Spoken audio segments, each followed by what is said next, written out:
Golden State Media Concepts Baseball Podcast.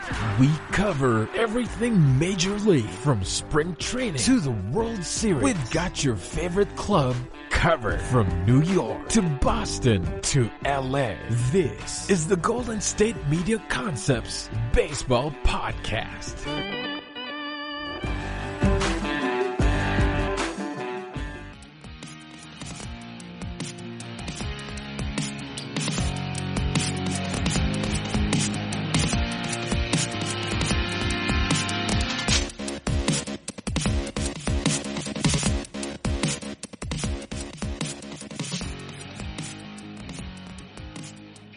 Hello and welcome into another edition of the GSMC Baseball Podcast, brought to you by the GSMC Podcast Network. I am your host, Kevin Mahalik, and this is episode number 198 of the Baseball Podcast here on Thursday, June 18th. I appreciate everybody listening in today. Episode number 198. Wow, already coming up on the bicentennial episode. Coming up on number 200 here. Looking back, I believe I've been here now for 30 to 40 episodes, something like that here with the Baseball Podcast. So if you've been with me my entire time here, I very much appreciate you listening out there. I'd be remiss if I didn't ask you right off the top of the bat here to leave us a 5-star rating, write a review. If you're on Spotify, like the podcast, share us as well.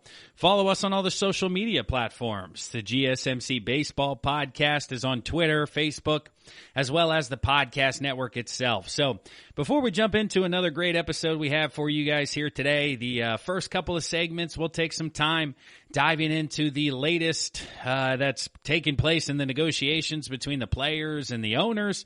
As of late Wednesday evening here, time of recording, we recently had some updates today that we're going to go over. Then in segments 3 and 4, we're going to talk about Long Gone Summer, the 30 for 30 ESPN documentary featuring Sammy Sosa and the Mark McGwire 1998 home run chase and home run record. We're going to talk about that. Then we're going to talk a little bit more about some seasons that some guys had with some steroid help. So what was the top season with steroid help? What were some outliers, things like that? It was kind of fascinating to look at some performances by players the year of taking steroids compared to the years not taking steroids, and the differences were actually pretty staggering. So we'll get into that. And then we're going to wrap up today's episode getting back into the Baseball-Reference Strat-O-Matic simulation. We haven't touched on that one in a couple of weeks. I want to give you guys an update out there on how everybody's doing. And then we're going to close it by talking KBO, CPBL, and any other thoughts we have here surrounding the game of baseball. But jumping right in, once again, episode number 198, we are talking about the latest in negotiations between the owners and the players, and a lot has happened over even the past 3 days. So I know I talked to you guys on Monday, but I want to go back about a week or so to just run through the timeline of what has been happening to where we got to today. And it was so frustrating, right? So last Wednesday, the night of the Major League Baseball draft, Manfred comes out and uses all of these big words like unequivocally, we're going to have Major League Baseball, and 100% we're going to have Major League Baseball. Well, in between Wednesday and the weekend for recording, the players basically cut off all negotiations, said, it's not worth talking to you anymore. If you're not going to offer the full prorated salaries, that's it. We're done. Rob Manfred, tell us when and where to play. And then Manfred came out Sunday, Monday, right after I recorded the podcast. He talked to, I believe it was Carl Ravitch on ESPN late Sunday night. And then they were asked a follow-up question. Hey, how are you feeling today based on having baseball? And he more or less came out and said that he was not confident they were going to have a season. And as long as they are not talking, there is risk that there is not going to be a season. And literally from Wednesday to Sunday, Manfred went from using words like unequivocally and 100%, which, by the way, Rob, leaves zero opening to return or renege on your statement. 100% is 100%. This ain't out of 1,000 here, Rob, okay? And then he comes out 3 days later and says that he is not confident there's going to be a baseball season. Well, what happened in between that? The players said, hey, tell us when and where. We saw on Monday afternoon All players tweeting when and where. Anybody who's anybody. Mike Trout tweeted it. Bryce Harper tweeted it. Chris Bryant tweeted it. Anybody who's not any good even tweeted it. Like local Phillies who are bottom-tier roster players are tweeting, let us know when and where, because based on the March agreement, Manfred could come in and say, hey, full proration, here's the number of games, this is what we're going to do. But Manfred couldn't come out and do this on Sunday and Monday like all the players were yelling at him to, because we talked about the timeline. If he were to come out and say, hey, June 15th, the deadline you guys gave me, I say we play 50 games, well, 10 days to report, 7 to 8 weeks from there leaves plenty of time to play more than 50 games. And Manfred knows this, and he knows that the owners do not want to go above 48 to 52 games. So what does he have to do ultimately, since the players went this style of negotiation? Since they pulled out, said, you tell us what to do, you tell us where to be, we're done talking to you. He now knows that he has to stall for an additional week or two in order to get the timeline to where he wants it to be for the owners to still have positive reactions and positive outlooks on the agreement or the implementation of the season that he could ultimately decide. And on June 15th, it's too early to do this yet. So that's where he needs to come out and say, I'm not confident. They need to keep talking. We need to continue to go back and forth, because if it's up to me right now, the time frame does not align for what my bosses want me to do, because more or less the commissioner is a puppet of the owners. That's really what we're seeing happen here. And if I'm offending somebody by saying Manfred's a puppet, or if Manfred is listening to this and he's pissed off at me now, that's fine, man, because you really are. You basically are the representative at the table for the 30 owners, and you are expected to pursue what their needs are. And this became even more prevalent, or even more out in the open, because on Tuesday, this came out on Wednesday, but on Tuesday, Manfred met with Tony Clark and the MLB Players Association head behind closed doors by themselves in Arizona. So Rob reached out to Tony Clark, basically said, hey, we need to keep talking. And this was for a couple of different reasons. One, because, again, it wasn't late enough in time where he could just come out and say, hey, this is what we're doing here. And two, if a deal gets made, he looks a heck of a lot better as commissioner of Major League Baseball. So he reached out to Tony Clark, and he basically said, here's a statement from Rob Manfred that he released today on Wednesday. It says, quote, at my request, Tony Clark and I met for several hours yesterday in Phoenix. We left that meeting with a jointly developed framework that we agreed could form the basis of an agreement and subject to conversations with our respective constituents. I summarized that framework numerous times in the meeting and sent Tony a written summary today.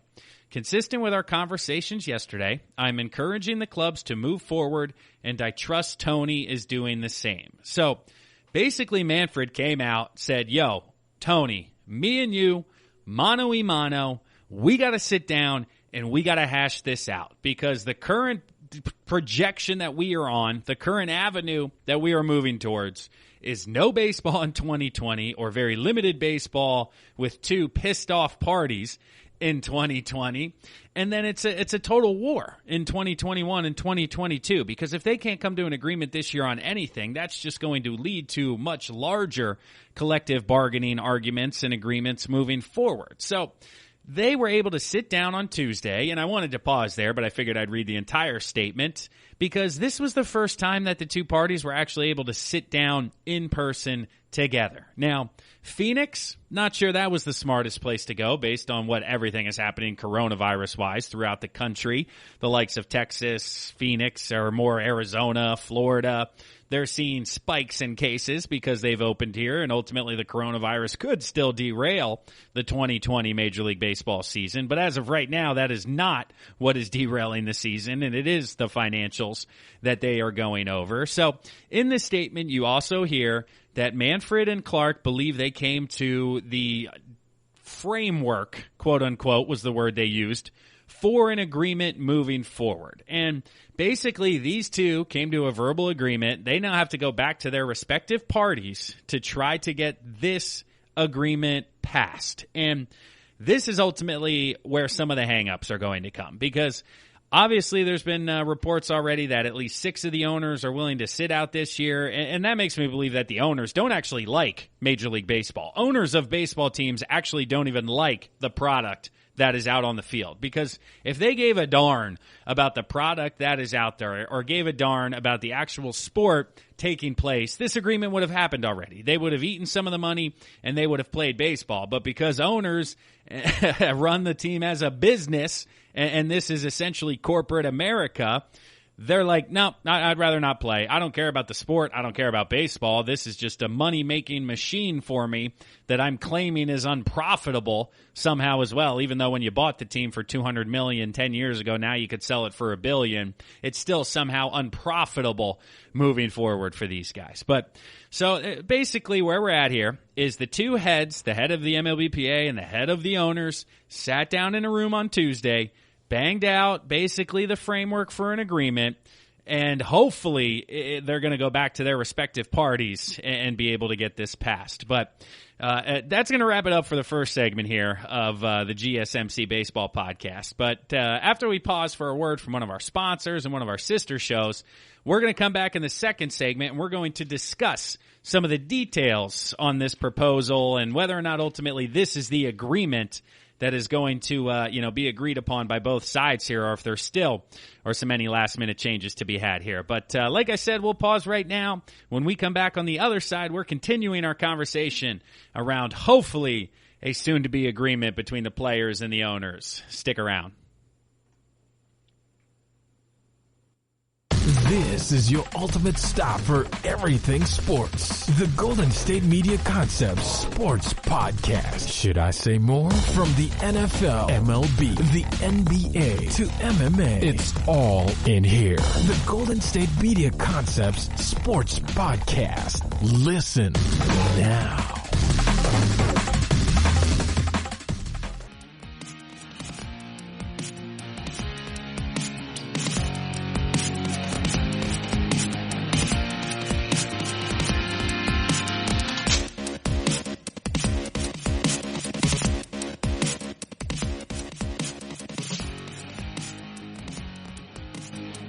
Hello, and thanks again for listening to the GSMC Baseball Podcast, brought to you by the GSMC Podcast Network. I'm your host, Kevin Mahalik, and this is episode number 198 of the Baseball Podcast. I appreciate everybody listening today on Thursday, June 18th. If you're listening to this Friday or Saturday or over the weekend, if you're trying to catch up on your podcasts, welcome. I appreciate you guys listening. That's the beauty of podcasts. You can listen whenever. If you fall behind for a week or two, not a big deal. You can catch back up at your own leisure. Everything still counts the same for us here within the podcast network. We just appreciate each and every one of you guys subscribing and listening out there. So do me a favor, though. In the first segment, I asked you to follow us on social media. This segment, I'll ask you to share this podcast with one of your friends. Shoot a text out to them. I know you guys have baseball fans. I myself played ball through college. I got a ton of guys saying, hey, check out this podcast I'm doing. It's pretty cool. We're not only just talking about Philadelphia, since that's my home market, and I do a few shows talking about local Philadelphia sports. We're covering all baseball. We're doing it national. We're covering the draft, minors, international ball, all of the above. So if you know somebody out there who's a baseball fan and you don't think they've heard of the GSMC Baseball Podcast yet, do me a favor, share it on Facebook or shoot it to them directly via text. Say, hey, check this out. Give it a listen. Write a 5-star review. This guy's actually pretty good. But we're jumping right back into it here. The latest in negotiations from the MLB and the MLBPA on what's going on moving forward. We talked about the back and forth that's taken place over the past week. One day we're 100% confident baseball's coming back. The next day we're not confident baseball's coming back, and just around and round and around we go. But Tuesday, again, Tony Clark, Rob Manfred got together, ironed out some details about a potential agreement. They have to go back to their respective sides to ultimately try to get it passed. But Manfred and Clark are pro agreement here, apparently. So what does this agreement look like? Well, it's 60 games, full prorated salaries, and you're probably going, oh, wow, okay, 60 games. That's up from the 48 or 50 that they were looking at. But doing some of the math here, total value of player salaries in 60 games is $1.15 billion for the owners, which sounds like a lot, but it was the same amount, more or less, essentially. Yes, there's some zeros, maybe a penny or two different, but it's essentially the same amount as 72 games at an 83% proration. And it gets back to the original conversation I've been having with you guys for a couple of weeks now is, one, the players are going to get their full prorated pay, which then leaves to the owners playing as minimal games as possible. Because if you're going to pay me $1.5 billion as a player and I can get that over 60 games or 72 games,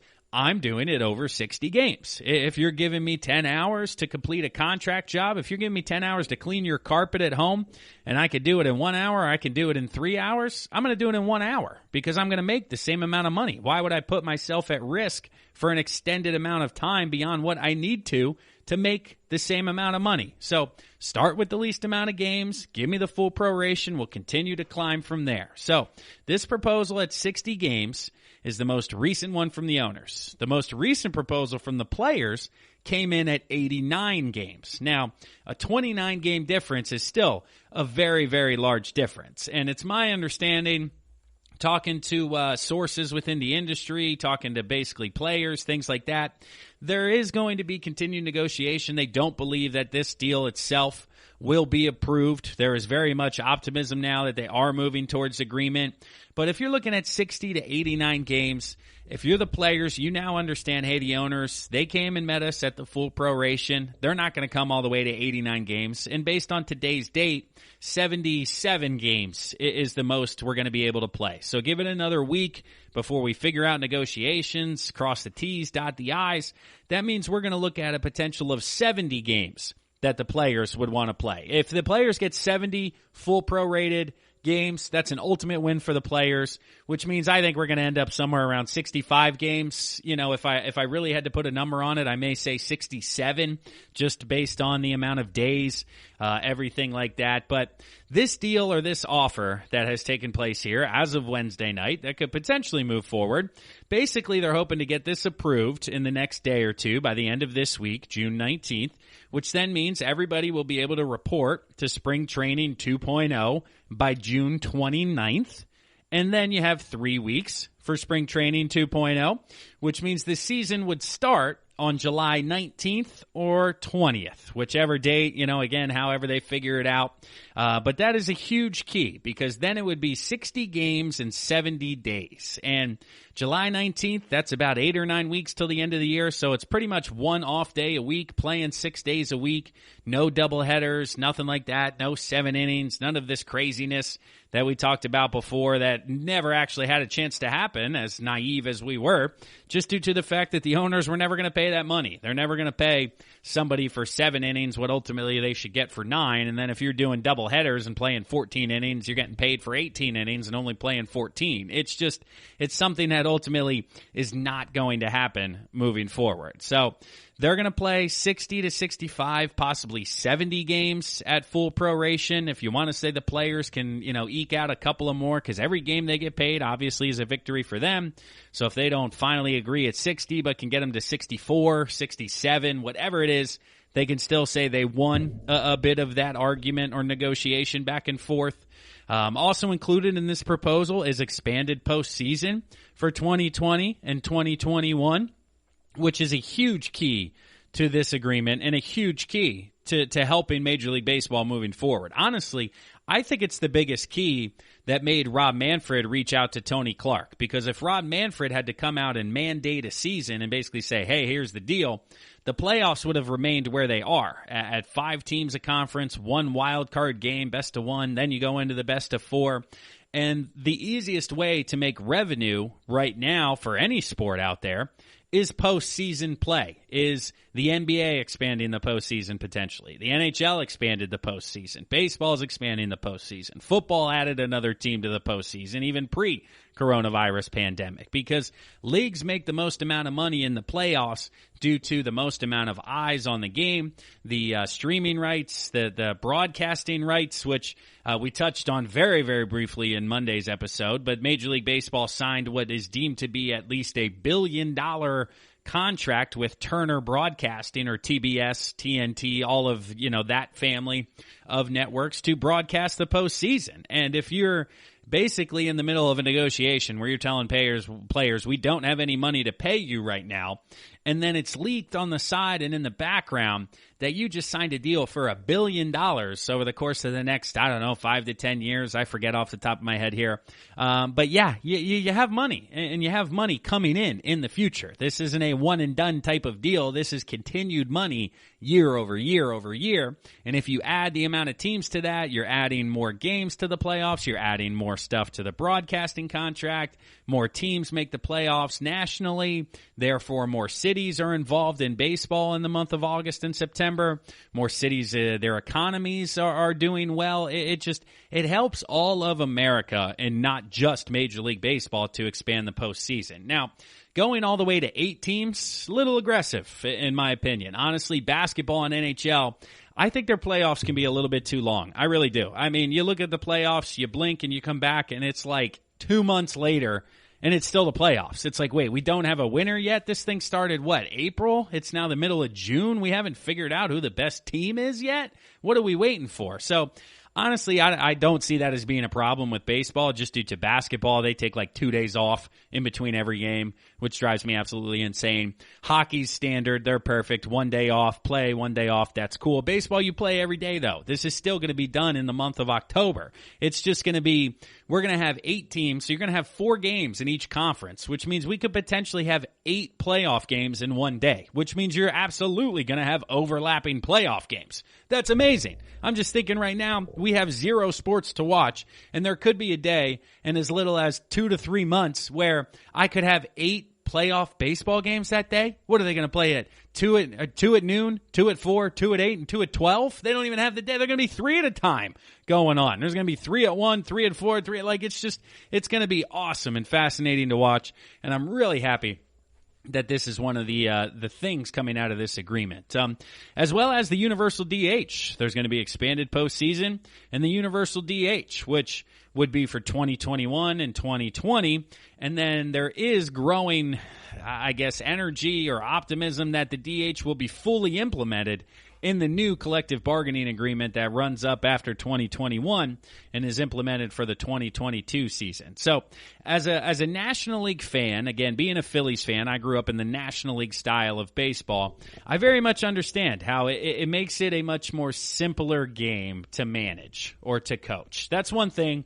Managers in the National League can actually make a difference because you have double switches late in games. You have to bring in and move the pitcher around the batting order based on where you're at. And then the pitcher hitting, and do I pinch hit for him here or do I let him keep going because he's cruising? We're only up 1. We could break it open, but then if we go to a bullpen guy, he gives up some runs. There's very much a lot more going on in National League Baseball than American League Baseball. But I also understand when the pitcher comes up to hit 3 times in the National League, it's an easy out, and I'm basically hitting fast forward on live TV going, come on, let's just strike this guy out, let's get out of here, let's move on. And I'd very much rather watch Edgar Martinez or David Ortiz or Aaron Judge or Giancarlo Stanton. I would love to see those guys hit 3 times instead of watching Nick Pivetta for the Phillies have to try to bunt or swing a bat. So mixed reviews when it comes to the designated hitter leaving the National League Baseball scene. So, but that is what it is. Playoffs expansion, 60 games. Ultimately, I think we're going to find ourselves landing right around that 65 mark. I'll say 64 just to throw a number out there.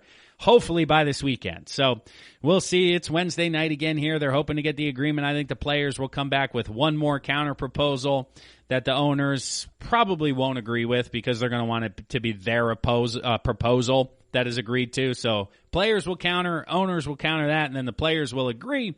And Sunday night, we'll be having jubilation because I'll be able to talk to you guys about when they're reporting in an actual 2020 season. At least let's keep our fingers crossed. But that'll wrap it up here for segment number 2 of the GSMC Baseball Podcast, brought to you by the GSMC Podcast Network. We're going to pause right now for a word from one of our sponsors and one of our sister shows. But when we come back, we're talking about Long Gone Summer, the 30 for 30 documentary on ESPN about Sosa and McGwire. Hang around. You're not going to want to miss it. Tired of searching the vast jungle of podcasts? Now listen close and hear this out. There's a podcast network that covers just about everything that you've been searching. Hey! The Golden State Media Concepts Podcast Network is here. Nothing less than a podcast bliss with endless hours of podcast coverage. From news, sports, music, fashion, cooking, entertainment, fantasy, football, and so much more. So stop lurking around and go straight out to the Golden State Media Concepts Podcast Network. Guaranteed to fill that podcast itch. Whatever it may be. Visit us at www.gsmcpodcast.com. Follow us on Facebook and Twitter, and download us on iTunes, SoundCloud, and Google Play.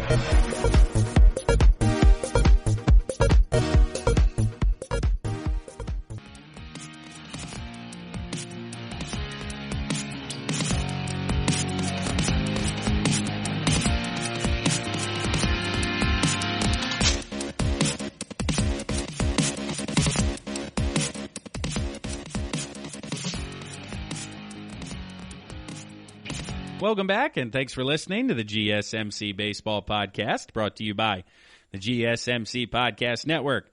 I am Kevin Mahalik, and this is episode number 198 of the Baseball Podcast. Thanks, everybody, for listening out there today. Shout out to everyone who left a review over the past couple of days on Apple Podcasts. We've gone up a handful in the number of ratings that we have, as well as on Monday's episode, we read the 3 latest reviews we got over the weekend. It doesn't look like we have anything new since this past Saturday, so that'll be another homework assignment for you guys listening out there. If you haven't done so yet, write a review. That way I can give you a shout-out on Monday's episode, and we can continue to grow and talk about the baseball podcast. But, that's right, guys. Before I forgot, shout-out to GSMC Baseball Podcast, a blogger out there. Recently posted their rankings on the top baseball podcasts available, and the GSMC Baseball Podcast came in at number 13. So we were behind the likes of Starting 9 with Barstool Sports, Baseball Tonight, ESPN, Baseball America, all of the big-name boys in the baseball world, and then GSMC and myself, Kevin Mahalik, coming in at lucky number 13 out of the top 20 that they ranked for the baseball podcast. So shout out to you guys. That's you guys making it happen.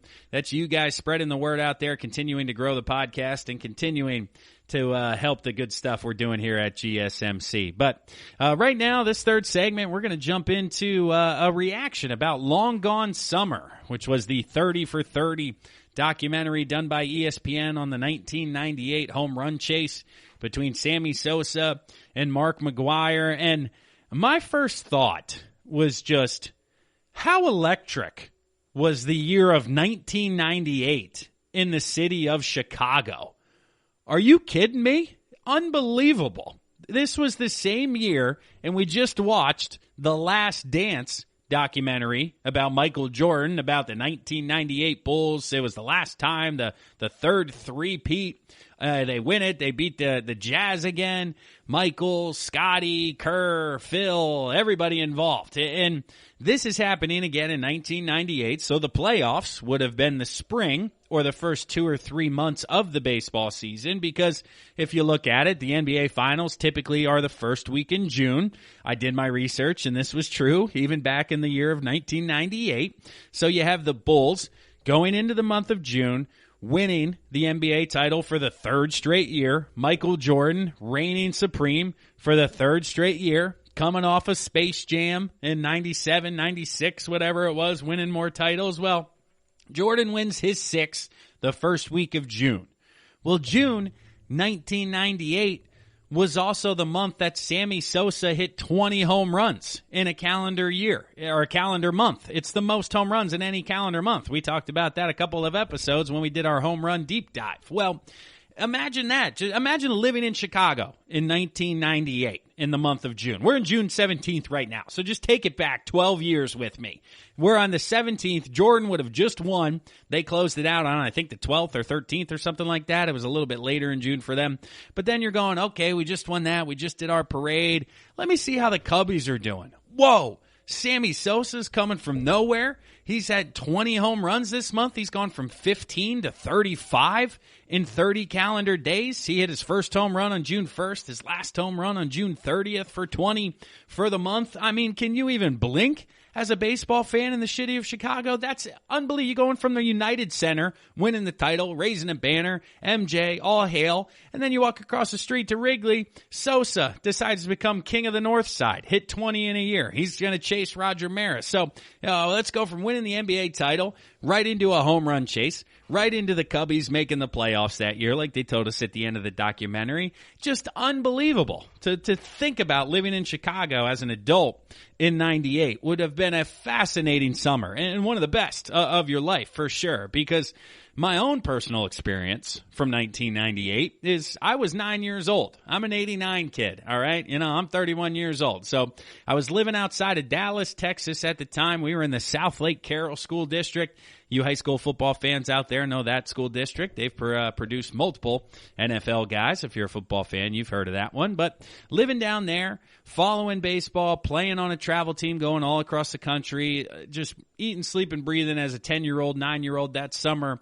My memory, however, is not so much the day in and day out of the chase, of the home runs, of Ken Griffey Jr. even. I don't even remember Jr.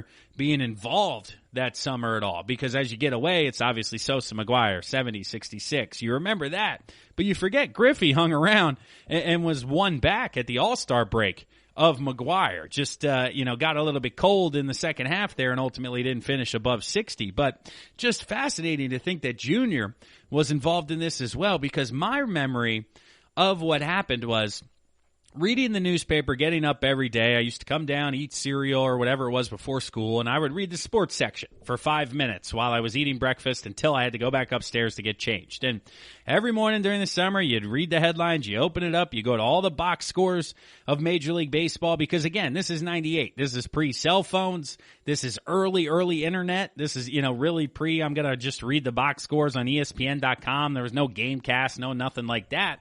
So you would get up and you go, okay, did these guys homer last night? I wasn't able to stay awake till the evening Sports Center. The Cubbies played a lot of day games with Sosa. Then you had McGwire at night, typically being in prime time, so I could pass out after maybe his first at-bat at 9, 10 o'clock, again, being a 10-year-old, having to go to school the next day. So I used to just love getting up, looking at the box scores, and then down at the bottom they had two huge boxes of just a home run tracker, and it would be 32-30, 40-38, 41-39, 41-41, and you would just, every morning, it seemed like it clicked at least one or two, or, even McGwire and how he finished the season.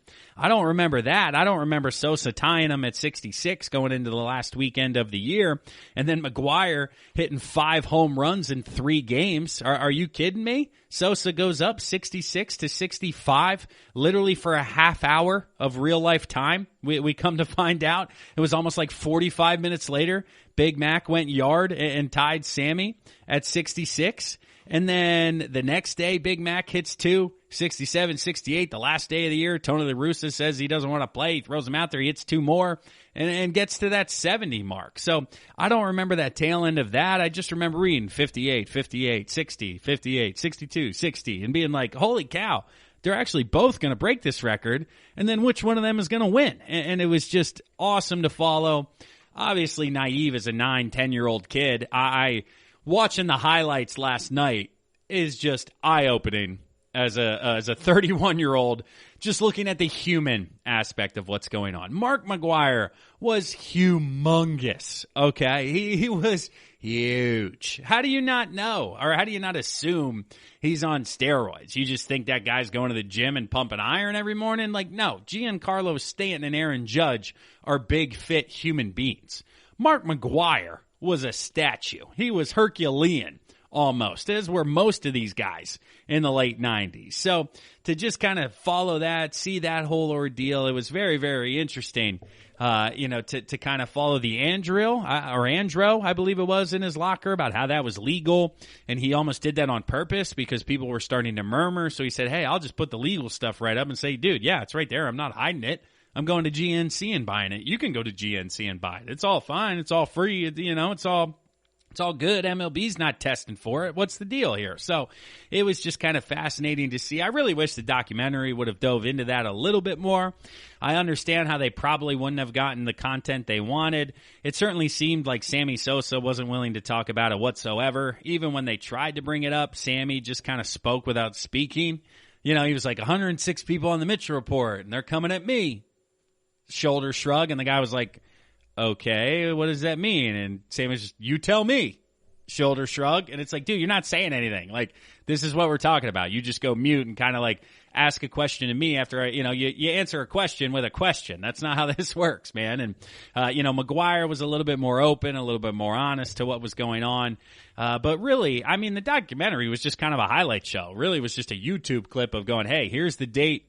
Here's where we're at. Here's how they were feeling at the time. Not exactly getting into, what was happening behind the scenes or in the clubhouse or behind closed doors. They touched on it at the end, and then they didn't touch on McGwire and Sosa until they buried Barry Bonds. Or buried Barry Bonds. I say buried because I'm from Philadelphia, so they buried Barry Bonds out there. They said, oh, he beat it. Yeah, but then he cheated. Oh, by the way, they cheated too. So it was all good. So it was just, it was a fascinating documentary. It wasn't one of their better ones. I mean, it was nowhere near the level of The Last Dance with Michael Jordan. But of course, because they didn't have behind the scenes stuff they were trying to use, it was just kind of a storytelling aspect. And Sammy Sosa, an electric human being, very, very entertaining, very happy, very honest, seems to be laughing, enjoying himself. And Mark, a little bit more closed off, kind of more of a quiet individual. But it was just fun to listen to them talk about what's going on, watching the highlights again. It's just, man, these guys did not hit wall scrapers. These guys were hitting 450, 475-foot bombs all the time on the reg. And the steroids definitely helped out with that. But that's going to wrap it up here for the third segment of the GSMC Baseball Podcast, brought to you by the GSMC Podcast Network. What we're going to do when we come back here for segment number 4, we're going to look at some of the top seasons of individual players who were either rumored or confirmed to be on steroids for that season. There are some pretty crazy outliers going on out there that we're going to talk about. So hang on with us, everybody. Once again, this is Kevin Mahalik with the GSMC Baseball Podcast. We'll be right back.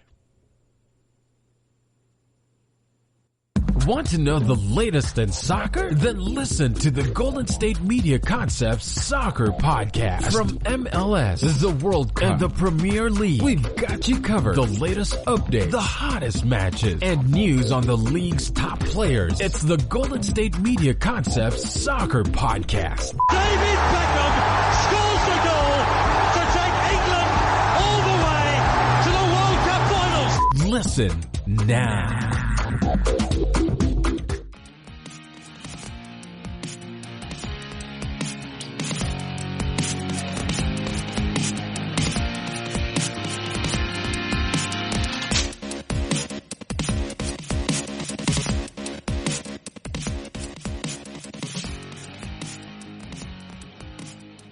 Welcome back, and thanks for listening to the GSMC Baseball Podcast, brought to you by the GSMC Podcast Network. I am your host, Kevin Mahalik, and this is episode number 198 of the Baseball Podcast. We're cruising on through another fantastic episode here. We've touched on the latest in negotiations between the players and the owners, and just this past segment, we talked about Long Gone Summer, the documentary about 1998 and the home run chase between Mark McGwire and Sammy Sosa. But that got me thinking a little bit. Okay, obviously we knew these guys were juiced. We found out years later, I suppose, that they were juiced during this time or kind of during this window of the late 90s in Major League Baseball. And it got me thinking, okay, what are some of the most outrageous outlier seasons for individuals where it just looks like, okay, something fishy was going on that year? And at the top of the list, some of the guys who are known for steroids, they don't exactly have that one-off season, but just a 2 or 3 kind of window of ultimate just domination. And starting out with the 2 guys we talked about, Sosa and McGwire, looking at Sosa, and specifically the run he had between, 98 and 01. Okay, so in 97 or before 97, his high in home runs was 40, 36, 40, 36. Well, then in 98, he goes poof, goes up, hits 66, 158 RBIs, okay? But what I don't remember, and what I don't think a lot of people remember, is Sammy came back that next season and hit 63 home runs again, hitting 288. He had 308 the year before, hit 288. So beat Roger Maris's record again with 63 home runs. And then in 2000 had 50. And then in 2001 had 64. I don't remember Sosa having 64 home runs. Sammy Sosa had 3 seasons over 60 home runs. I looked at it. It's like 5 people ever. Sosa had 3. McGwire had 2, I think it was. Bonds had 1. Ruth had 1. Maris had 1. And it's like Sosa had 3 of these in a 5-year span. 66, 63, 50, 64, 49. Are you kidding me? I can't even do that math quick enough to know how many home runs that is out of his total of 609. Came in 4 years. So really, man, just the late 90s. Sammy was like, let's go, let's earn, and hitting 64 again in 01. Almost topping that of 66.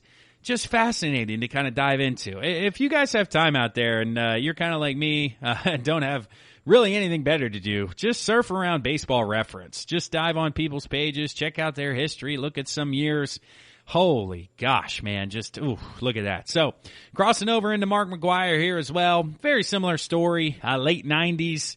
Let's see, in 97, they talked about how he had 58 total. Well, he had 52 in 96, then 58, then 70, and he followed it up with 65. So they went 70 and 66, and then the following year, I think it was 65 and 63 for these two guys. So in 99, the summer of 99, people must have been following just as much as the year before. But McGwire's is a little bit more interesting because those are 2 outliers. So I just hit my mic there. I apologize for you guys hearing that, but talking with my hands, it's the Italian in me coming out here. So McGwire, though, really only 2 huge years offensively. I mean, he hit 52 or 3 years. Okay, so he had 52, 58, 70, and 65. 4 years across the board. Once again, just like Sosa. 4 years, that's it. Then the rest of them, 32, 39, 42, 9. Just really nothing else jumping off the page. So clearly the late 90s were the time to do it and the time to move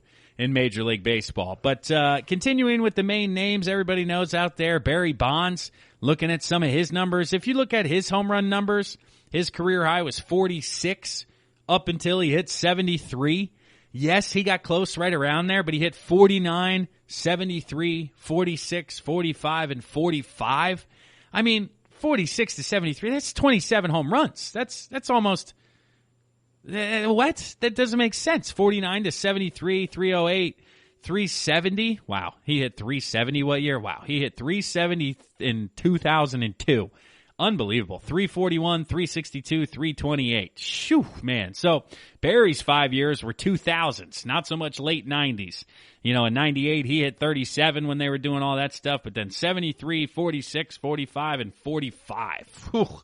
Goodness gracious for Mr. Barry Bonds. But yeah, going from 45 to 73, there's a little something going on, in the clubhouse or the dugout there. So it's just, goodness gracious. And there's more of that to come. We're going to close with some good stuff here.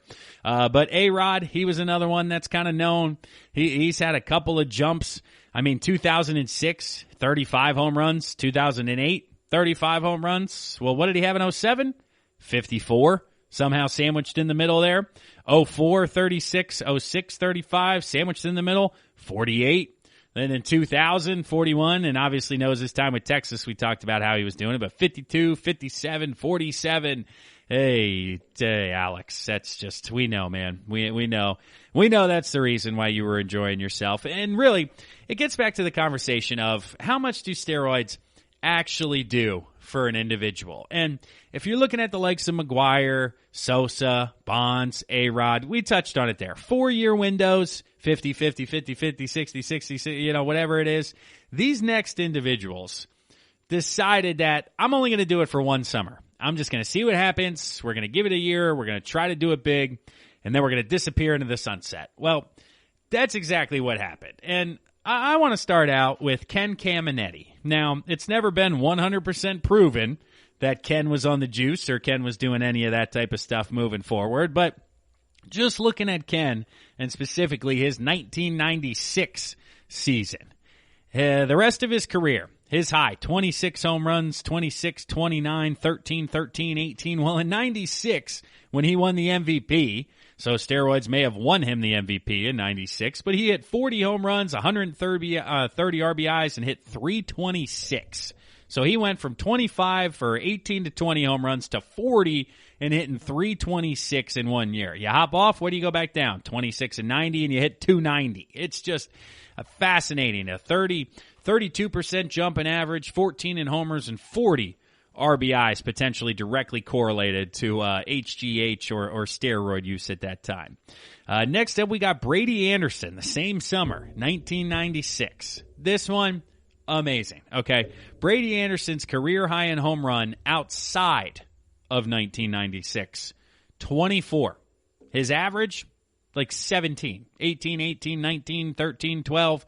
And then in 1996, hit 50 home runs and 110 RBIs, hitting 297. Just exploded. That's more than double his next year. So literally he went from hitting 21, 13, 12, and 16 home runs the last 4 years to somehow just showing up run spring and popping 50 balls out of the ballpark. It doesn't make sense. I mean, clearly, Brady, what did you think we were going to think? Some of this is like, dude, how do you not know what's going on here? So another one like this, Luis Gonzalez, 2001, Arizona Diamondbacks. Let's look at Luis. Home runs outside of 2001. Career high, 31 in 2000, followed by 28 in 2002. So high of essentially 30. Averaged 23, 17, 24, 15, 15. Well, in 2001, Luis Gonzalez hit 57 home runs and had 142 RBIs, hitting 325. Now, Luis could always hit. He always hit 280, 311, 270. He was always there. But 57 home runs, up from a career high of 31. Again, you hit 57 home runs combined in 1999 and 2000. Oh, and by the way, you played a full 162 games in 2000. Well, you came back in 2001. Your team won the World Series ultimately in a fantastic series, 7 games against the Yankees. But 57 and 142, clearly one of the reasons why they won that year. And just, man, just fascinating. That's one of my favorites. Whenever somebody says steroids or a year or whatever, I always go, oh, Gonzalez, 01, had like 57. The guy was a string bean. How the hell could he possibly hit 57 being the size that he is? And the only pitcher on the list that I have here, Eric Gagne from 02 to 04. Pretty much known that's when things happened for him because he came up as a starter for the Dodgers. 5.15 ERA and a 4.75 ERA in 2000 and 2001. Those are full years. Those are 100 innings pluses. Okay. So then he decides to reinvent himself in the bullpen. Quote unquote, reinvent yourself. 2002, 1.97 ERA in 82 innings. 2003, 1.20 ERA in 55 saves in 82 innings. And in 2004, 2.19 ERA in 82 innings. So he had a streak there of, 85 straight saves in a row? I mean, 55 the 1 year. Just like, what, dude? You go from a struggling starting pitcher who's not going to be able to make the big leagues to winning a Cy Young and finishing 6th in the MVP voting as a closer. 55 innings, a 1.2 ERA, 55 saves in 82 innings, a 1.2 ERA. Yeah, you clearly have something going on there in your back pocket, Mr. Gagne. But I'm surprised not more pitchers are on the list. Again, everybody thinks steroids. They think hitters, deep ball, power, home runs. But I think pitching, and I think fastballs, I think recovery, I think relievers throwing every day. I think Gagne is a perfect example about how pitchers could have been leveraging this stuff back in the 90s. But I am not by any means advocating for steroid use in baseball. Obviously, everybody knows it's crazy illegal now, crazy amounts of testing. But just a fascinating era in the late 90s, early 2000s with no testing to just see guys who hit 30 home runs tops come out and just pop 57 out of nowhere and just assume that, oh yeah, best shape of my life and we're seeing the ball well. No, that's not how it works. So we're on to you. But, oh, shucks. That'll wrap it up for the fourth segment here of the GSMC Baseball Podcast, brought to you by the GSMC Podcast Network. We're going to pause right now for a word from one of our sponsors and one of our sister shows, but when we come back, we're diving into Baseball-Reference and Strat-O-Matic. We're going to get an update on the simulations, see what's going on. So stick with us, everybody. We'll be right back. Are you looking to get your college football fix?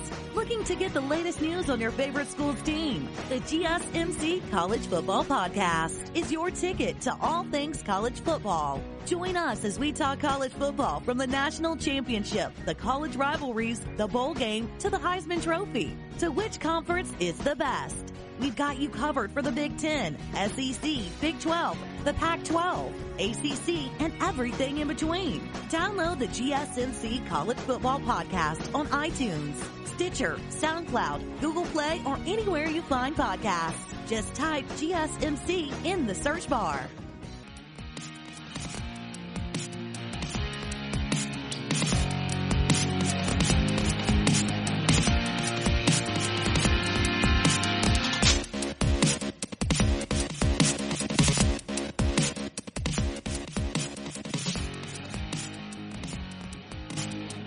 Welcome back, everyone, and thanks for listening to the GSMC Baseball Podcast, brought to you by the GSMC Podcast Network. I'm your host, Kevin Mahalik, and this is episode number 198 of the Baseball Podcast. If this is the only podcast you listen to from the GSMC Podcast Network, you guys are missing out, because no matter what you're into, whether it's cars, movies, music, politics, books, sex, sports, soccer, football, whatever it is, the GSMC Podcast has a podcast for you. They have upwards of 30 shows. So if you're into more than just sports, if you're into cooking or art or whatever it may be, check out the podcast network. There's a podcast for you to listen to, and some great quality information, as well as some quality hosts besides myself within the network. So if you haven't done so yet, check those out on social media. Check them out on Apple Podcasts. It goes a long way helping us out here within the podcast network. But jumping into our fifth segment here of episode number 198, we're touching on the simulations, Baseball-Reference, Strat-O-Matic. It's been a couple of weeks, actually, since we dived in here. We've had a lot to talk about because negotiations, there's been movies. It's just crazy what's going on. So jumping back into the standing side of things, we're going to start team-oriented, then we'll get over to the individual side of things. But the Baseball-Reference simulation starting in the American League. They have the New York Yankees, 8.5 games up on the Rays, who are a game under 500. So the AL East, they have the Yankees as the only team above 500. I would be very, very surprised if the Rays were under 500. Boston, Toronto, Baltimore, not so much. But Tampa would be an extreme disappointment at 37 and 38. Going over to the AL Central, the Cleveland Indians at the top of the show, trailed by the Minnesota Twins, who are 7 games back, but 41 and 34. The Chicago White Sox remain over 500 as they try to figure things out, potentially getting that wild card conversation. And the Royals and Tigers in the bottom here. In the AL West, the Seattle Mariners somehow still figuring it out in the middle of June. They have yet to hit that wall yet, but they are currently being pursued by pretty much everyone in the division. This is a fantastic division here. The Mariners 44 and 31, Oakland 44 and 31, the Angels 42 and 31, and Houston 41 and 32. So that leaves the Texas Rangers 21 games back at 23 and 52. Just, man, wow. Oh, goodness gracious. So let's see. They would have the Yankees, the Indians, and the Mariners, and then the wild card would be the Athletics and the Angels. That would be a fascinating American League in Baseball-Reference. Now in Strat-O-Matic in the American League, let's see who they have dancing here. They have Tampa Bay winning this division over New York right now. New York only 2 games over 500. So Reference has New York very good, Tampa at 500, and Strat-O-Matic is vice versa. But those are the only 2 teams in the East that either of them see having a potential opportunity. Cleveland winning the Central in this one as well. Minnesota in second place, still in a pretty good shape. Chicago a little bit further back here, but then into the AL West, they like the Houston Astros with Strat-O-Matic. being trailed by Oakland and then the LA Angels. So the playoffs on this side of things would be Tampa Bay, Cleveland, and Houston, and the wild cards would be, it looks like, Minnesota and Oakland. So that would be a strong postseason from Strat-O-Matic on the National League side. I can't argue with that. New York's a game and a half out of the wild card, then Kansas City, Toronto, Chicago, all those guys getting a 3 to 5 games back on that side of things. But transitioning over now to the National League side, the NL East in Baseball Reference has the Atlanta Braves a half a game up on the Nationals, with the Philadelphia Phillies only 4 games out. They started slow in this simulation, but they're now officially 500, 4 games out, flirting with that wild card here in the NL. That's right where the Phillies seem to want to be. But the NL Central, the St. Louis Cardinals, 8 games up on the Brewers. The Brewers, the only other team in that division over 500. They got my Reds at 34-40 as the potential surprise in the National League. But then the NL West, the best team in the entire league, and it's not even close. The LA Dodgers, 56-18. Next best team record looks to be St. Louis at 47-26. But the Dodgers and the Colorado Rockies at 40-33, 15 games back. But in the wild cards, right now you'd have the Braves, Cardinals, Dodgers, and then Rockies and Nationals in the wild card for Baseball Reference. Going over to Strat-O-Matic in the National League here. Let's see, the NL East, they have Washington at the top, Atlanta 3.5 out. The Phillies in third place, 4 games under 500 in this one, so Washington really out in front there. They like the Cardinals as well. However, the Chicago Cubs only half a game back, so they got the Cubs and Cardinals fighting it out coming down the stretch, and then the Dodgers being chased by the Padres, but still 7.5 games up, even though the Padres are having a good summer. That leaves the NL wild cards, or the NL postseason, is Washington, St. Louis, and LA. And then the wild cards would be San Diego and Atlanta, with the Cubs a game out, being trailed by Milwaukee, Arizona, and Colorado after that. So a lot of baseball left to be played here. Obviously, in the month of June, you would have July, August, September left, almost 2 to 3 months. But you start to see here some trends. You start to see who could potentially make a run, who's hanging around, who has fallen off. And it's, it's curious just to see. Yankees, Rays in the East, Indians, Twins, Sox in the Central, Athletics, Angels, Astros, Braves, Nationals, Phillies, Cardinals, Brewers, Cubs, Dodgers, Rockies. There's a lot of common names in both of these simulations about potential postseason teams moving forward. But jumping into some individual performances here, let's see from the offensive side of things, the top WAR for position players in Baseball Reference, Juan Soto, followed by Mike Trout, Cody Bellinger. The top batting average, that one's going to go to Michael Brantley, hitting .371 in Houston. Ozzie Albies, 366, Juan Soto, 361, and Daniel Murphy at 352. Those are the only individuals over 350. Let's look at it here. Home runs, Pete Alonso with 28. He's up 4 on Cody Bellinger for the league. Mike Trout and Torres with 23. RBIs, Jordan Alvarez still at the top at 76, although Juan Soto's 1 behind at 75. So Alvarez was off to that huge start early on. I kept commenting on it based on last year's pace. Just fascinating to see. But Soto closing the gap with 75, and then next is 59. So those two guys clearly ahead of everybody else and would clearly win their respective crowns in the National and American Leagues. Stolen bases, we're looking at Malik Smith with 37 in Seattle. Behind him, Byron Buxton with 22 in Minnesota. Smith, 15 a lead there. That's just, that's a lot for stolen bases. So if you want to watch some speed, check out Smith there on the West Coast. Offensively for Strat-O-Matic, Charlie Blackmon hitting 347 is the top number. I think it was 370-something with Baseball Reference. Soler, 338. Edman, 335. Herrera's 335. So not as much offense on the Strat-O-Matic simulation, that's for sure. Looking at home runs, Trevor Story with 28. Soler with 27. Alonso with 22. Soler with 77 RBIs, so he leads the way with 27 and 77. Story has 28 and 62.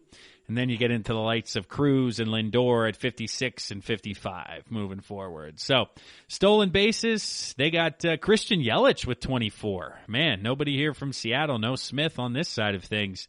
Villar is 23. So interesting to see. Missing a name. We got a league leader for Baseball Reference and not even on the list here for Strat-O-Matic. But transitioning over to the mound. Lastly here, looking at some individuals, ERA leaders.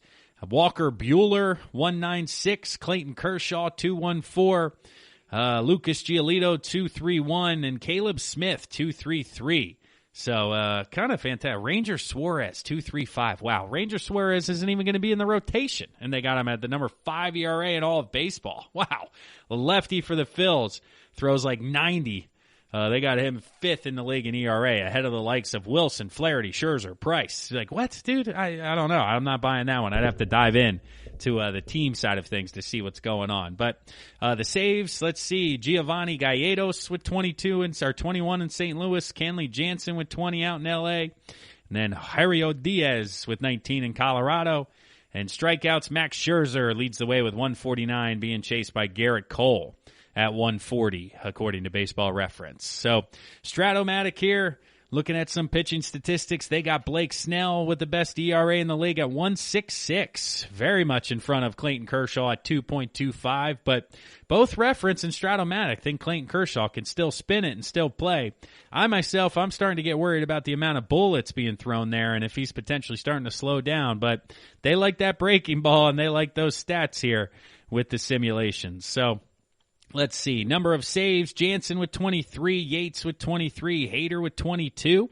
Hader's a name that we didn't see on the Baseball Reference side, so that's exciting moving forward. But let's see if we can find strikeouts here real quick on the pitching side of things. They're a little bit more difficult to find on the Strat-O-Matic side of things. Ks per 9. Let's see here. Garrett Cole, Blake Snell lead the way there. So let's see if I can find total strikeouts. There it is. Blake Snell, 136. Garrett Cole, 132.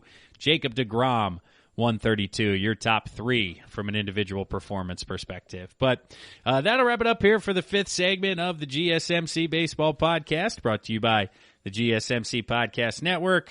We don't yet have real baseball to talk about here as of June 18th, so I continue to fill you guys in with the simulations. Well, we're going to continue on this path here when we come back in the 6th and final segment of the Baseball Podcast. We're going to talk a little bit more about the KBO, the CPBL, kind of give you guys an update, see if you've been following along out there. I know I have. I've been watching Korean baseball pretty much every morning on ESPN because I'm a baseball guy, and that's what I do. So I'm your host, Kevin Mahalik. This is the GSMC Baseball Podcast. Hang with us, everybody. We'll be right back.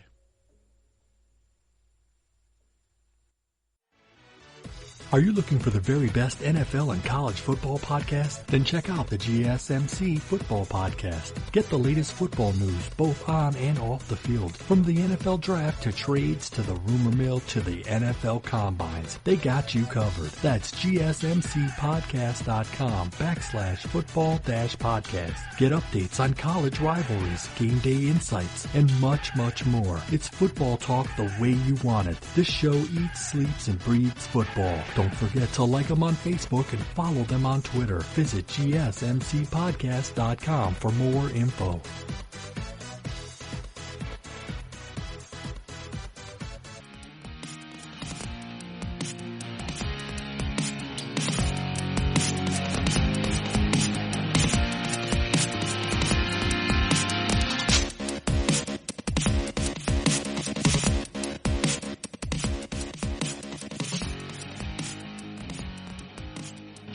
Welcome back, and thanks for listening to today's episode of the GSMC Baseball Podcast.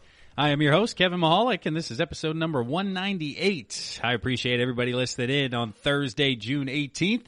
Hopefully everybody's having a lovely work week out there as we're almost to the weekend, working for the weekend here, coming down the stretch. Thursday, if you're listening to this, it's rainy here in the greater Philadelphia area for like the next 5 or 6 days, but we're trying to get to summer. The weather's creeping up there. We're flirting with the 90s, still in the 80s, still kind of nice around this way, but we'll get there eventually. So wherever you're at out there in the country, hopefully you're continuing to stay safe, continuing to stay out of harm's way. We have the coronavirus that we're continuing to deal with as a nation here. We want to think that it just up and left and it's gone now, but it is still out there. It is still causing havoc. If you're following the news, if you're listening from the state of Arizona, the state of Texas, the state of Florida, please stay safe. Things continue to increase. I've seen record highs for daily cases in some of those states.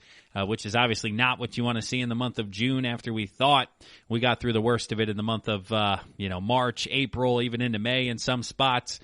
So continue to try to be socially distant out there. Continue to try to maintain safe space from everybody, and we'll hopefully get through this sooner than later here. But wrapping up today's episode, I know we like to have some fun here in the sixth segment, but on today's episode, I figured I'd give you guys an update on the KBO, the CPBL, touch on everything that's going on out there every morning at 5:30, 5:45, 6 o'clock. Whenever you're waking up, that's East Coast time. So if you're out on the West Coast, before you go to bed at about 2:30 in the morning, there is KBO on ESPN 6 days a week. They're broadcasting the games overseas.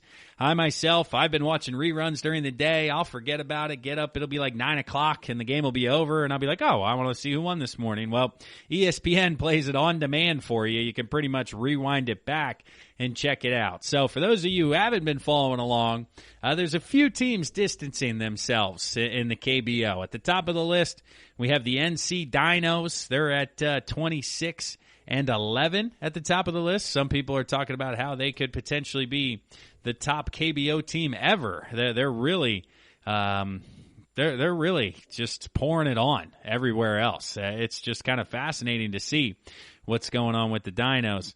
Next up, you got the LG Twins. Let's see, they are 24-13, so they've turned it on lately. The Dinos have lost 4 of 5, and the Twins have won 4 of 5, so they've closed the gap there at the top, but a little bit of a gap between them. The Doosan Bears, who have lost 4 of 5. The Kiwoom Heroes at 21-17. They're tied with the Kia Tigers. It looks like they will definitely make the playoffs here moving forward. And then the bottom side, the Lotte Giants, Samsung Lions, right at 500, with the KT Wiz, the SK Vrons, and the Hanwha Eagles bringing up the rear. Hanwha at 9-29. Really struggling at the bottom of the list there. But if you see the NC Dinos are going to be on television, you may want to check them out.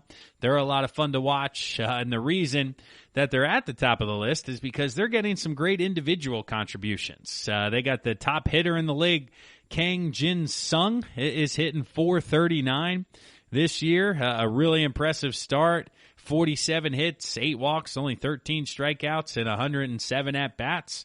Behind him, you got Jose Miguel Fernandez, one of the international players for the Doosan Bears, hitting .390, 60 hits at 154 at-bats. Lee Jung-hoo for the Kiwoom Heroes, hitting .379. Let's see, Mel Rojas Jr., another foreign guy for the KT Wiz, .376. Roberto Ramos hitting .375, and then Lee Ming-ji for the NC Dinos hitting .371. So the Dinos have 2 of the top 6 hitters in the league. One of them hitting .439, one of them hitting .371. That's a pretty big reason why they're at the top of the list there offensively. But looking at the top guys home run-wise, Roberto Ramos with 13 of them for the LG Twins, Rojas Jr. with 12 for the Wiz, Na Sung Bum. Let's see, for the Dinos, he has 11, Preston Tucker has 10 for the Tigers, and Aaron Altair has 9 for the Dinos. So the Dinos have 2 of the top 5 home run hitters in the league. 2 of the top 5 in average, 2 of the top 5 in home runs. Let's see, and they have 2 of the top 4 and 3 of the top 5 in RBIs. Preston Tucker leads the league with 32nd for the Tigers. Rojas Jr. again for the Wiz with 36. Aaron Altair, former Philadelphia Philly, kind of a quad A guy, couldn't really figure it out, couldn't stay healthy, couldn't put it together. He's got 36 RBIs. Na Sung Bum has 33 for the Dinos, so they continue their strong start offensively over in the KBO. But let's see, looking at the pitching side of things for the KBO, the top ERA gentleman comes from the Dinos as well. Ko Chang Mo, .75 ERA in 48 innings. Then you have Eric Jockish for the Heroes, 1.68 in 48 innings. Dan Straley, 2.08 in 47 innings. And Juan Tae In, 2.30 in 43 innings for the Samsung Lions. Those are your top guys performing-wise pitching. Let's see who leads the league in wins. That's Raul Alcantara. He's 6-1 for the Doosan Bears. Ko Chang Mo, 5-0 for the NC Dinos. Jokic, 5-2 for the Heroes. The same guys in the ERA are the same guys with a lot of the wins in the league moving forward. And then the most strikeouts, Ko Chang Mo at the top with 52. Dan Straley has 50. Drew Rosinski has 49 for the Dinos. So the Dinos have 2 of the top 3 strikeout pitchers. And then the Kia Tigers have number 4 and 5 with Drew Gagnon and Aaron Brooks on the mound side of things. So the Dinos really showing, they're the best of the bunch there when it comes to the KBO. They're being pursued by the top 4 or so, all above 500, all, really solid ball clubs. If you're seeing them on ESPN, you should definitely check them out and switch on over. But let's see. And let's wrap up today's episode, cruising over to the CBPL, the Taiwanese League. It was the first professional league back live here. The Rakuten Monkeys still lead the way at 21-15. They are, tied in first place with the China Trust Brothers, who have actually played 4 more games at 23-17. So based on winning percentage, they're in second place. The Fubon Guardians at 16-21. The Uni President Lions coming up in the basement at 17-24. But looking at the Rakuten Monkeys individually, offensively, they're being led by Xingping Lin, who in 31 games is hitting .462. Only 1 home run, so not a power guy, but plenty of at-bats, so he would qualify. Then you got Li Lin hitting .406 with 10 home runs and 35 RBIs. He's a strong offensive candidate for Rakuten, and they're also led by Zhu Zhangzhu. He has 12 home runs and 29 RBIs, hitting .346. On the mound, 5-1. Lisa Vallerto Bonilla is 5-1 with a 3.09 ERA in 55 innings. Ryan Carpenter, 3-2 with a 3.62 ERA in 54 innings. So the pitching side of things strong from the international players, Bonilla and Carpenter for the Rakuten Monkeys. Let's see here. Let's look at the China Trust Brothers tied for first place. They're being led offensively by Xiao Hao Zhang, who is hitting .340 with 10 home runs and 40 RBIs. A few of the other guys, Zi Zhang Zan, 6 home runs, 31 RBIs, hitting .333. Wei Da Su, 5 home runs, 28 RBIs, hitting .336. On the mound here, let's see. They got Quiz Hee Kai, who has a 1.69 ERA in 26 innings. He's 4-0 on the year, a strong start for him. Jun Wee Woo, 2-1, a 3.26 ERA out of the bullpen, strong. But the pitching isn't as strong for China Trust as we saw for the Rakuten Monkeys there. And then the final 2 teams, the Fubon Guardians, they're being led offensively by the likes of Shi Hyson Chiang, hitting .353 with 6 home runs and 16 RBIs. They also have Zhu Lin Kao hitting .314 with 7 home runs and 20 RBIs. And then on the mound, they are led, Henry Sosa is kind of leading them with a 4.13 ERA when 56 innings. So pitching really the problem when it comes to Fubon and these lower level teams, especially the Uni President Lions here. Offensively, they are led by Zai Ji Su, who's got 14 home runs and 37 RBIs, is hitting .317. That's the league lead in home runs at 14. They also have N.K. Lin, who's got 9 home runs, 35 RBIs, hitting .338. But from a pitching perspective, their lowest rotational piece, Ryan Farabend, he has a 4.41 ERA in 51 innings. You got Z Kang C, 5.39 in 44 innings. So the starting pitchers for the Uni President 7-11 Lions really letting them down here as they move into June and get halfway through the CPBL. But that'll do it, ladies and gentlemen. That's another episode of the GSMC Baseball Podcast. We had a lot of fun talking to you guys today. The first couple of segments discussing the Optimism and the latest in negotiations about how Manfred and Tony Clark actually sat down with each other and were able to hash out some details, get a little bit of momentum going towards hopefully a deal by the time I talk to you guys next on Monday's episode. We then discussed long gone summer, the steroid era in baseball, the late 90s, some of the craziness, outlandish seasons that happened during that time frame. And then finally, I got you guys all caught up on your international baseball, the KBO, the CPBL. We had a lot of fun running through it out there. But one last time, I'm going to ask you, if you haven't done so already, head to social media, head to Facebook, Instagram, Twitter, follow the GSMC Baseball Podcast, like the GSMC Podcast Network, whatever you need to do out there, as well as write a review, leave a rating on Apple Podcasts, Spotify, Stitcher, wherever you're getting your podcasts out there. It really does help us continue to spread the word and spread the love of the GSMC Podcast Network. But that'll wrap it up for this edition, episode number 198 of the podcast. I am Kevin Mahalik, your host as always. Have a good night, everyone.